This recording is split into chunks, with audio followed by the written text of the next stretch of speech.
बिस्मिल्लाहिर्रहमानिर्रहीम। अस्सलाम वालेकुम। जैकब न्यूज़ सां मां आहियां आबिद अली मंगरियो। पेश आहिनि हिन वक़्त जो हेडलाइन। जैकबाबाद में IBA कॉलेज घिटी गुज़िरियल केतिरनि ई सालनि खां तामीर न थी सघी। कॉलेज ईंदड़ शागिर्द तोड़े शागिर्दाणियुनि खे सख़्त ॾुखियायूं पेश अचण लॻियूं। IBA कम्युनिटी कॉलेज जे प्रिंसिपल प्रोफेसर महमूद डूल ऐं शागिर्दनि जैकब न्यूज़ सां ॻाल्हाईंदे चयो त गुज़िरियल केतिरनि ई सालनि खां घिटी जो कमु न थी सघियो आहे, जंहिं सबबि घिटी में वॾा वॾा खॾा पइजी विया आहिनि। वेतर घिटी में ठहंदड़ नाली जो कमु रोलड़े जो शिकार आहे, जंहिं सबबि घिटी में मटीरियल पकड़ियल आहे ऐं घिटी वधीक सोढ़ी थी वई आहे। कॉलेज अचण वक़्तु सख़्त ॾुखियाईनि खे मुंहुं ॾियणो पवे थो। वफ़ाक़ी वज़ीर सरदार मोहम्मद मियां सूमरो, सूबाई सलाहकार मीर एजाज़ हुसैन जखरानी ऐं इंतज़ामिया खे अपील आहे त IBA कम्युनिटी कॉलेज वारी घिटी ठाराई वञे त जीअं शागिर्दनि खे कॉलेज अचण वक़्तु ॾुखियायूं पेश न अचनि। हाणे उहे हितो यको पंधु करे जेको आहे वॾे मेन रोड ते वञनि थी पियूं। चलो उहो त ठीकु आहे, पंधु करे वञनि, पर रस्तो त घटि में घटि सही हुजे न। पर हिकु ॿ दफ़ा मां पंहिंजे हितां स्टाफ खे थोरो वञी मोकिलियो आहे कि जेको आहे सो सिधो कराइण जे लाइ, ऐं उन्हनि खे असां 2-3 दफ़ा रिक्वेस्ट कई त जेतिरो थी सघे जल्दी कयो। हाणे मां त शायदि मजबूर थी आहियां, थी सघे मां 1-2 ॾींहं पंहिंजी कॉलेज बंदि कयां। ऐं मूंखे माना हिकिड़ो अंदेशो इहो आहे त मुंहिंजे ॿारनि खे जेको आहे तव्हां जेको नुक़सानु न थिए, को किरी न पए, को धक न लॻे उन्हनि खे।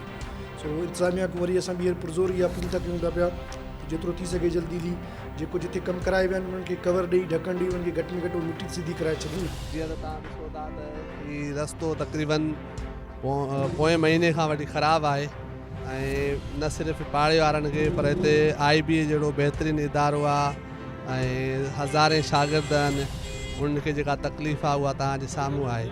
असां जेको आहे सो बस वारनि खां अपील था कयूं त जल्द अज़ जल्द हीउ रस्तो जेको आहे ठाहे ऐं असांजी मुश्किलात खे आसानी तब्दील करे। हिरिया रोड रेलवे स्टेशन ते हलंदड़ ट्रेन ते चढ़ण जी कोशिश कंदड़ पीरसन ट्रेन हेठियां अची फौत। कराची खां रावलपिंडी वेंदड़ ट्रेन हज़ारा एक्सप्रेस में कंधरा वासी 70 वरियनि जे शफ़ी मोहम्मद मलिक हलंदड़ ट्रेन में सवार थियण जी कोशिश कई त पैर तिरकण सबबि ट्रेन हेठियां अची वियो, जंहिंखे रेलवे पुलिस भिरिया अस्पताल पहुचायो, जिते हू फौत थी वियो। बनवाखिल वेझो वॉशरूम में औरत पैर तिरकण सबबि किरी फौत। ॻोठ लीमो जोगी वासण सवेरा जोगी खे तालका अस्पताल आंदो वियो, जिते डॉक्टरनि पारां संदसि मौत जी तस्दीक कई वई। वारिसनि जो चवणु हो त MS सलाउद्दीन एम्बुलेंस ॾियण खां इनकार कयो आहे, जॾहिं त ड्राइवर जो चवणु हो त लाश खणण लाइ एम्बुलेंस ॾियण खां मना थियल आहे। ओॾां अस्पताल जे हिकु डॉक्टर लाश ते रड़ंदड़ वारिसनि खे ॾिसी एम्बुलेंस ड्राइवर खे 2000 रुपया किरायो अदा कयो। खैरपुर में हिकु हफ़्तो अॻु केलनि जे फसल मां हथ आयल शख़्स जे क़त्ल जो केस ज़ाल समेत 2 ॼणनि ख़िलाफ़ दाख़िल। मक़तूल अलाबख्श फुलफोटो जो केस B सेक्शन थाणे ते मक़तूल जे भाणे जे असगर फुलफोटो जी फ़रियाद ते संदसि घरवारी मुसर्रत अब्दुल ख़ालिक फुलफोटो ऐं हिकु अणसुञातल जवाबदार मथां दाख़िल कयो वियो आहे, जॾहिं त पुलिस मक़तूल जी ज़ाल खे गिरफ़्तार पिणु करे वरितो आहे। मसू बुरगड़ी प्राइमरी स्कूल बुनियादी सहूलतुनि खां महरूम, उस्तादनि जी बि खोट, फर्नीचर न हुअण सबबि शागिर्द पट ते वेही पढ़णु लॻा। गुज़िरियल 1 सदी खां क़ाइमु क़दीमी स्कूल सहूलतुनि खां वांझायल आहे। इलाइक़े वासियुनि तालीम खाते जे आला अमलदारनि खां घुर कई आहे त स्कूल खे बुनियादी सहूलतूं मुहैया करे उस्ताद मुक़ररु कया वञनि।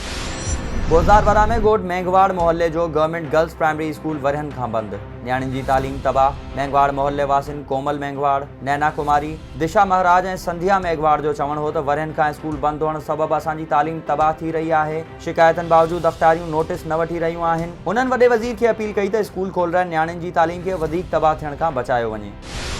कश्मीर में सरकारी मिल्कियत तां कब्ज़ा हटाइण लाइ ऑपरेशन। 50 खां वधीक घर ड्राहे पट। रहवासियुनि जो क़ुरान पाक खणी औरतुनि ऐं ॿारनि समेत एहतजाज। 2 कलाकनि ताईं रोड बंदि। सुप्रीम कोर्ट जे हुकुम ते आबपाशी खाते जी एराज़ी तां कब्ज़ा ख़तमु करण लाइ मुख़्तलिफ़ इलाइक़नि में इंतज़ामिया ऑपरेशन कंदे 50 खां वधीक घर ड्राहे पट कया त ऑपरेशन मुतासिरनि कश्मीर डेरा मोड़ इंडस हाईवे रोड ते धरणो हणी वेही रहिया। संदन चवणु हो त घर ड्राहे बेघर कयो वियो आहे, असांखे मुतबादिल अझा ॾिना वञनि। दरिया खान मरी में नुसरत वाह रेगुलेटर ते आबपाशी जी ज़मीन तां कब्ज़ा हटाइण लाइ ऑपरेशन। केतिराई घर ड्राहे पट कया विया। एसी नौशेरो फेरोज़ अब्दुल गफ़ूर धामरा आबपाशी खाते ऐं एंटी इंक्रोचमेंट पुलिस सां गॾिजी 15 खां वधीक घर ऐं 20 खां वधीक दुकानूं ड्राहे पट करे छॾियूं। ऑपरेशन ख़िलाफ़ औरतुनि ऐं ॿारनि समेत सवें रहवासियुनि एहतजाज पिणु कयो। हुननि इंतज़ामिया ते इल्ज़ाम लॻायो त यकतरफ़ी कार्रवाई करे रुॻो ग़रीबनि जा अझा ड्राहिया पिया वञनि। डेरा लायार में एक्साइज़ पुलिस जी कार्रवाई। 14 किलो चर्स हथ, 1 ॼणो गिरफ़्तार। एक्साइज़ पुलिस बाईपास से कार्रवाई कंदे हिकु मोटरसाइकिल मां 14 किलोग्राम चर्स हथ करे जवाबदार अब्दुल गफ़ार बिरोही खे गिरफ़्तार करे वरितो। एक्साइज़ ऑफिसर जाफराबाद हबीबुल्ला जमाली ऐं ETO नसीराबाद हाफ़िज़ इलाही बख्श मुग़ैरी प्रेस कॉन्फ्रेंस कंदे चयो त ॻुझे इतला ते कार्रवाई करे कोयटा खां मोटरसाइकिल ते ईंदड़ जवाबदार अब्दुल गफ़ार बिरोही खे गिरफ़्तार करे 14 किलोग्राम चर्स हथ करे वरितो आहे। पटईदन में दुकान के खाट हणण दौरान चौकीदार पहुंची वियो। ब चोर पकड़े पुलिस हवाले। चौकीदार मूजिब अणसुञातल चोर माजिद अली राजपूत जी दुकान जी छित टोड़े दुकान में दाख़िल थी चोरी करे रहा हुआ त खेनि पकड़े वरितो ऐं पुलिस हवाले करे छॾियो आहे।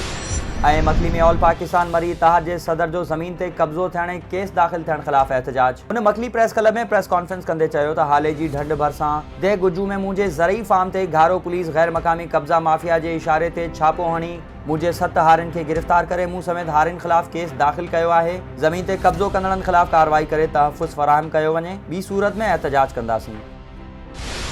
ही हुयूं हिन वक़्त ताईं हेडलाइंस। वधीक ख़बरुनि ऐं अपडेट्स लाइ विज़िट कयो असांजी वेबसाइट www.jacobnewsht.com ऐं फेसबुक ते फॉलो कयो। ॾिसंदा रहो जैकब न्यूज़, ख़बर खां हक़ीक़त ताईं।